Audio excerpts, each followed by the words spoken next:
Hello everybody, it's Honjo. Welcome to my channel or welcome back. I am so glad you are here.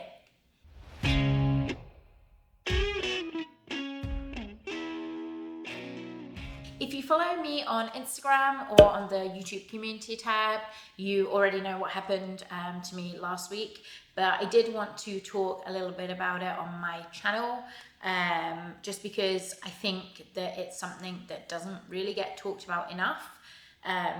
Or I feel like until it happens to you, and then a lot of people come out and tell you that it's happened to them. But until that point, you don't know it's happened to other people. I don't even know if I'm making sense right now. But anyway, if you don't know what I'm talking about, last week on Wednesday, I was 6 weeks pregnant. And then I wasn't. I had an early miscarriage or a chemical pregnancy. I'm not sure which one it was, because I think chemical pregnancies are supposed to be straight after implantation, but I don't think this could have been implanted. Anyway, I'm not a doctor, I don't exactly know, but either way, I miscarried our third baby. It was extremely disappointing. It's weird. I feel like I really have kind of processed it already, and I don't know, this might sound weird, but let me go back to the beginning. So before I even had kids, I honestly thought that all women, or all people who give birth, I thought all people that carry babies had a miscarriage their first time getting pregnant. I think it was maybe when I was very young. I think my mum had mentioned that she'd had a miscarriage before she had my big brother, her first. And my mum was a midwife as well. And so, she would say about, miscarriages were very common, which they are. And I don't know, I guess something just in my head kind of stuck, and I thought that everybody miscarried their first child. So when I had my first child, I didn't actually tell anyone until I was about 18 weeks, because I was really nervous about miscarrying. And I don't know, being fat as well, like I couldn't see a baby bump developing. I didn't feel pregnant. I didn't have any morning sickness or anything. Nothing felt different with me, to be honest. I was tired, but I was always tired. So I didn't feel pregnant. And I was just kind of worried about miscarrying. So I didn't tell anyone until I was kind of like sure that things were looking good. And then with my second as well, with my son, I waited till 12 weeks to tell anyone with him, because again, I just went into it thinking that anything could happen, and I might miscarry, and I am a little bit older, so you just never know. And I just kind of was always expecting it to happen to me. So once again, when I got pregnant this time, we'd actually been trying for about 6 months.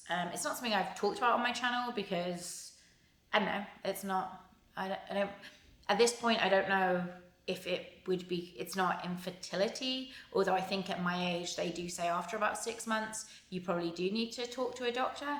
I'm not sure. Anyway, that's something else. But, so we've been trying, and then I found out I was pregnant about 2 weeks ago now, I think. And the line on the test was extremely faint. And I just really hoped that it was because I was drinking a ton of water. I've been trying to chug it down every day. And so I just thought maybe the HCG levels weren't very high, and it was a little bit difficult to detect, but I was definitely pregnant. And then, I waited a couple of days, took the test again, and obviously I'm testing in the morning when the levels are the highest. The line was still pretty faint. Again, I'm just kind of hoping that it was because I was drinking so much water. And I mean, I was sort of having some doubt, or feeling a little bit nervous that the line wasn't getting darker, because I assumed, at this point, 2 weeks after my missed period, that the line should be a lot darker. Anyway, sod's law, I guess. On Wednesday, I was like, okay, I need to pull my finger out. I need to get an OB visit scheduled, and anyway, that turned into a big like stressful drama because when I phoned my insurance, I realized I actually had to go see my awful fat phobic horrible doctor that I did not want to see in order to get a referral to go see an OB. But I was kind of like, okay, I'm 6 weeks now, so I probably should do it, because by the time I can see my doctor, which is in 2 weeks, which I need to cancel that appointment, that'll be a good conversation. Then, then get a referral, blah, blah, blah. It just takes ages. I hate it. But what was my point? So anyway, yeah, I made the appointment on Wednesday. And then, I don't know, sometime in the morning though, when I'd gone to toilet, I had like a little bit of very light pink kind of spotting, which made me anxious. But not all bleeding in pregnancy does mean that you're miscarrying. So I was kind of hopeful that maybe it was implantation bleeding, although I think implantation should have happened a few weeks ago. I don't really know. But I was like, there can just be other reasons for bleeding that don't indicate miscarriage. So I was kind of hoping for the best. And then sort of as the afternoon wore on, I went to toilet again, and it was like bright red, kind of dark blood. And at that moment, my heart sank, and I knew then that I was miscarrying our baby. So I had a bit of a cry in the toilet, and then I told my husband. Obviously, he was upset as well. And then, as the evening wore on, I just was bleeding a lot heavier. It wasn't super painful. It just felt like regular period cramping for me. And I bled a couple of days. I think maybe I stopped on Saturday or Sunday. So a pretty light period. There were some sort of bigger clumps. But yeah, it kind of felt like a regular period, to be honest, for me. And I feel like I've been able to process it. I don't know if it's in part because in some like weird way or morbid way, I've always thought that I was going to have a miscarriage at some point. Or I've always just been, I never let myself get too attached or too excited about this. We hadn't been to the doctor, hadn't made an appointment to see a doctor. I don't know, just out of, I guess, fear of something like this happening. I feel it's a thing that so many people go through. It's so common, and that doesn't make it any less painful or heartbreaking, whether you've had one or several. One major positive, or something that I came to realize a couple of days ago, was usually when something like this happens to me, my first thought would be, where's the wine? I need to get drunk. I need to numb my feelings, drown my sorrows and just drink myself into oblivion, not feel anything. And the weirdest thing is I didn't feel that at all. There was no kind of even thought about alcohol, and I didn't realize until days later that I hadn't even thought that. So that's just kind of showing how far I've come in terms of my sobriety, and I'm so pleased about that. Food-wise though, in general this week, I didn't think I was going to lose any weight this week. I thought possibly I would stay the same if I was lucky, and probably I would put on weight. I didn't completely go crazy and lose control, sort of old Holly. I'm a work in progress, so I'm not saying I'm perfect. I definitely felt a lot more out of sorts with my body, and just I felt more like wanting to kind of binge or wanting to eat chocolate more. And I did eat chocolate. I didn't sort of stop myself, but I didn't go crazy, and I really did try to eat a more balanced diet. Things that I've been trying to do anyway, but I also felt like, I don't know, I guess this was kind of my way of coping with it as well, is, go back to food. But I didn't go crazy, and I didn't completely overeat, and I haven't felt sick. I wasn't just like, F it and, stuff my face. So I feel like I'm making such leaps and bounds just in my personal development. And that's amazing to me to see how far I've come. And then, water, that's been fine. Walking, didn't do as much as I'd liked. I don't know. I don't really have very much to say about this week, to be honest. And I feel like I was even worried about talking about my miscarriage it happened on Wednesday, and then I posted about it on Thursday, because I feel like I was worried about getting, like, what's the word? Lashback, kickback.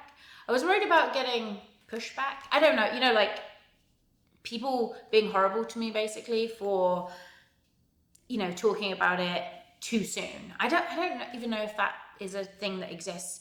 Can you talk about something too soon? Obviously it was incredibly raw and fresh still. I was literally still miscarrying when I posted about it, but I also think that it is important that we talk about these things. And the amount of people that shared with me their stories and that they've miscarried, it made me know. This happens continuously with me, but the more I share on my channel, the more I see that we really are not alone. Our struggles are not unique, and if you can share with people, then you can, I think, start to heal. And it sounds so bad, so cheesy, but a problem shared is a problem solved. I can't remember the saying, but something like that. I have started to feel better about sharing these things with you.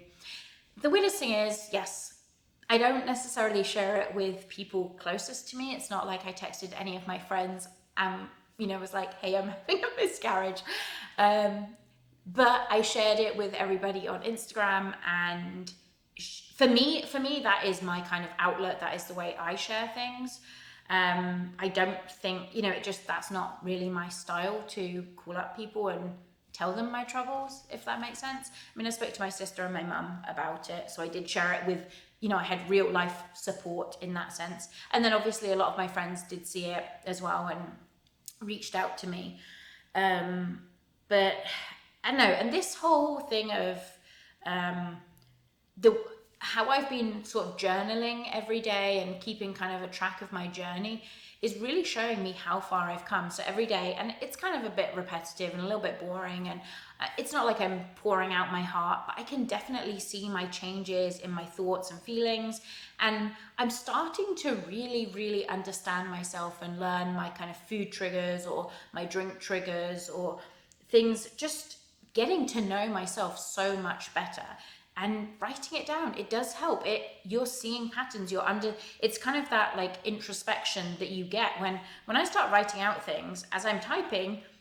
Things occur to me. I'm like, oh, this is usually when I would have drank, and it wouldn't have occurred to me. But to know that, it's that knowledge gives me power and will help me in the future. I think better accommodate myself with. Not fighting against it. I don't know. I don't feel like I'm being very eloquent today. When am I ever? A bit of a rambler as usual. Anyway, I think I'm going to call it a day for today. But I do want to say to anyone out there, just be gentle with yourselves. And although I feel like I didn't have the best week food-wise, I know, I kind of went through a lot, and I think that was my way of dealing with it. I also didn't go crazy, but I was gentle. I didn't restrict. I didn't say we're not doing this. And I think this whole time that I have had that mindset of I can still eat, every food. There's nothing off limits for me. I have really not felt the urge to binge or, and I haven't had so many cravings. Last night I was craving food as I was typing, and I tried not to eat because number one, I'm trying not to eat in the evening. That's definitely a bad time for me, is when I sort of mindlessly eat. But also I knew it was just a craving, and cravings pass. And I don't necessarily feel better once I have eaten the food that I have craved. And that takes a lot to learn that about yourself, because in the moment you think you're enjoying it. And it's not just the mental afterwards, the psychological aspect or the mental aspect of feeling disappointed in yourself for eating all this food, but physically I don't feel good when I'm eating very high sodium foods or very high carb. I do feel very, very bloated, so I'm getting the physical feeling as well, and I didn't want that. And so, but I'm learning to be gentle on myself, that if I eat ice cream almost every night. I buy ice creams from Trader Joe's. They're little ones. They're about 80 calories, or I think it's 120 for the cones. They're really good, excellent portion control. And I know that I can enjoy that and eat that, and that is portion control. But I know if I eat more, I'm going to feel bad, and it's not even worth it. It's not worth feeling bad physically for eating it. Anyway, okay, let's do the quick weigh-in. So last week I weighed 215 pounds, 2 ounces, or no, 215 pound, 215.2 pounds. This week, didn't expect to lose any weight, to be honest. It was not my best week, not my worst, not my best. I weighed in at 213.4 pounds. So that is a loss of 1.8 pounds.